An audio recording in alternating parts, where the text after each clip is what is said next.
Big boss season 8లో weekend ఎపిసోడ్కి సమయం అయింది. ఇక శనివారం అంటే హౌస్ మేట్స్కి ప్రోగ్రెస్ రిపోర్ట్ డే. వారం మొత్తం ఆడిన ఆటకి నాగార్జున మార్కులు వేసే రోజు. ఇక దానికోసం నాగార్జున అలా స్టేజ్ పైకి వచ్చి ఇలా మన టీవీ అంటూ హౌస్ మేట్స్ అందరితో హాయ్ హలో అందరూ ఎలా ఉన్నారని అడగగా ఫైన్ సార్ సూపర్ సార్ అంటారు. ఇక హౌస్ మేట్స్ మీరు ఎలా ఉన్నారు సార్ అని అడగగా నాగార్జున అయితే మీరు సూపర్ అయితే నేను సూపర్ ఫైన్ అని అంటారు. ఇక పృథ్వీతో మాట్లాడుతూ మొదలుపెట్టిన నాగార్జున ముందుగానే గట్టిగా చప్పట్లు కొడుతూ మొదలు పెడతాడు. ఇక నాగార్జునను చూసి స్టేజ్ మీద ఉన్న ఆడియన్స్ అందరూ కూడా గట్టిగా క్లాప్స్ కొడతారు.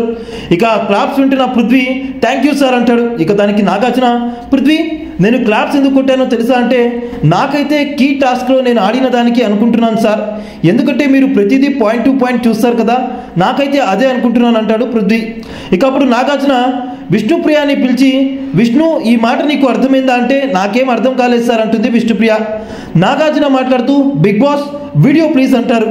ఇక ఆ వీడియోలో పృథ్వీ ఫేక్ కీ టాస్క్లో విష్ణుప్రియని పక్కదారి పట్టించేందుకు తను ముందుగా చెక్ చేసిన కీని అటుగా విసిరేసిన వీడియో అయితే ప్లే చేస్తారు. అంటే ఆ రోజు ప్రోమోలో వచ్చిన వీడియోని చూపిస్తాడు నాగార్జున. ఇక అది చూసిన విష్ణుప్రియ వామ్మో నేను ఇది అసలు గమనించనే లేదు సార్, వాడు ఇలా చేశాడని అసలు ఊహించలేదు అంటుంది విష్ణుప్రియ. ఇక నాగార్జున మళ్ళీ పృథ్వీతో మాట్లాడుతూ నాకు నువ్వు ఈ వారం ఆడిన టాస్క్ అయితే మామూలుగా అనిపించలేదు, నిజంగా చెప్తున్నా ఈ వారం ఖచ్చితంగా నువ్వే మెగా చీఫ్ అవుతావు అనుకున్నాను, నీ గేమ్ కూడా ఆ రేంజ్లో ఉంది. కానీ పృథ్వీ పాపం కాలం నిన్ను మెగా చీఫ్ అవ్వకుండా ప్రతి వారం ఆపుకుంటూనే వస్తుంది, నీకు వచ్చిన అవకాశాన్ని వదులుకున్నావు, ఇక ఆ తర్వాత ఏ అవకాశం కూడా నీ వరకు రావడం లేదు. గుర్తుపెట్టుకో పృథ్వీ, ఏదైనా వచ్చినప్పుడే లాక్కోవాలి, తర్వాత ఎంత కావాలనుకున్నా దక్కదు అంటాడు నాగార్జున. ఇక ఆ మాట ఎందుకన్నాడో తెలియక పృథ్వీ నేనెప్పుడు వదులుకున్నాను సార్, నేను మొదటి నుంచి కూడా మెగా చీఫ్ అవ్వడానికి రెడీగా ఉన్నానంటాడు పృథ్వీ.